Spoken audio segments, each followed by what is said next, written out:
ಅಲ್ಲ, ಮೈಸೂರಿಗೆ ರೇಷ್ಮೆಯನ್ನು ಜಪಾನಿಂದ ತಂದಂಥವರು ಟಿಪ್ಪು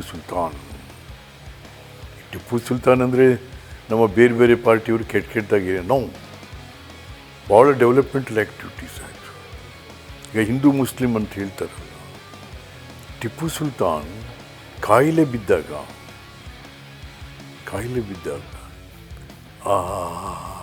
ಏನೋ ಒಂದು ಆನೆ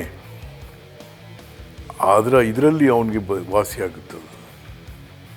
ಅದಕ್ಕೇನೋ ಹೇಳ್ತಾರೆ, ಅದು ಇವತ್ತು ಕೂಡ ನಂಜನಗೂಡು ದೇವಸ್ಥಾನ ಹಕೀಮ್ ನಂಜುಂಡ. ಟಿಪ್ಪು ಸುಲ್ತಾನ್ ನಂಜುಂಡನ ದಯೆಯಿಂದ ಅವನ ಕಣ್ಣು ಸರಿಯಾಗ್ತದೆ. ಕಣ್ಣು ಸರಿಯಾದ ಮೇಲೆ ನಂಜುಂಡ ಇವನು ಹೋಗಿಯಲ್ಲಿ ದೇವರಿಗೆ ಪ್ರಾರ್ಥನೆ ಮಾಡ್ತಾನೆ. ಆಗ ಅಲ್ಲಿ ಇದೆ ಬಲದ ಕಡೆಗಿದೆ, ಹೀಗೆ ದೇವರು ಬಲದ ಕಡೆಗೆ ಅಲ್ಲಿ ಇಟ್ಟಿದ್ದಾರೆ ಹಕೀಮ್ ನಂಜುಂಡ. ಯಾವುದು ವಜ್ರ ಅಲ್ಲಿಟ್ಟಿದ್ದಾರೆ, ಅಲ್ಲಿ ಹಕೀಮ್ ನಂಜುಂಡ ಅಂತ ಕೊಟ್ಟು. ಇವು ಭಾಳ ಇದ್ದಾವೆ.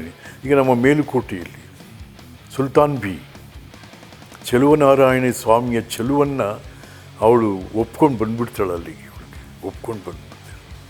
ಅವಳನ್ನು ಇವತ್ತಿಗೂ ಕೂಡ ಬಿ ಜಾನ್ ಚೆಲುವನಾರಾಯಣ ಸ್ವಾಮಿಯ ಪಕ್ಕದಲ್ಲೇ ಇಟ್ಟು ಪೂಜೆ ಆಗುತ್ತೆ ರೀ.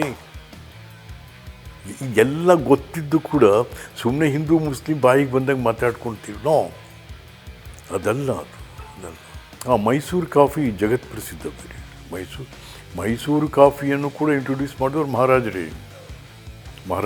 ಅದನ್ನು ಬಾಬಾ ಬುಡನ್ಗಿರಿ ಇಲ್ಲೆಲ್ಲ ಶುರು ಮಾಡಿಸಿದಂಥ ಚಿಕ್ಕಮಗಳೂರು ಜಿಲ್ಲೆಯಲ್ಲಿ ಮಹಾರಾಜರು ಈ ಒಂದೆಲ್ಲ ತಂದಿದ್ದವರು ಗೊತ್ತು. ಬೇಕಾಗ್ಬಿಟ್ಟು ಮೈಸೂರು ಪಾಕ್ ಬಗ್ಗೆ ನಾವು ಮಾತಾಡಲೇಬೇಕು.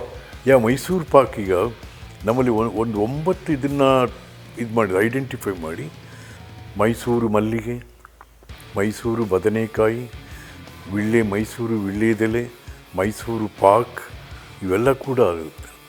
ಈಗ ನಮ್ಮಲ್ಲಿ ಹಳೆಯ ಬಂದು ಅಂದರೆ ಅವ ಹಿಂದೆಲ್ಲ ಮೈಸೂರು ಪಾಕೇ ಸ್ವೀಟು. ಯಾವುದೇ ಮದುವೆಗಳು ಎಂಥದ್ದು ನನಗನ್ಕ ಮೈಸೂರು ಪಾಕ್ ಅಂದರೆ ಭಾಳ ಇಷ್ಟ ನನಗೆ.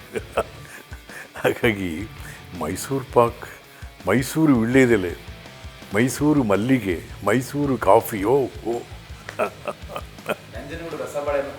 ನಂಜನಗೂಡು ರಸಬಾಳೆ ಇಲ್ಲ. ಈಗ ಅದು ಪಾಪ ಆದರೆ ತಳಿನೇ ಹೊಟ್ಟೋಗ್ತಾ ಇದೆ. ಈಗ ಮತ್ತೆ ತಿರುಗಿ ಅದನ್ನು ಡೆವಲಪ್ ಮಾಡ್ತಾ ಇದ್ದಾರೆ ಅಂತ. ನಂಜನಗೂಡು ರಸಬಾಳೆ ಅನ್ನೋ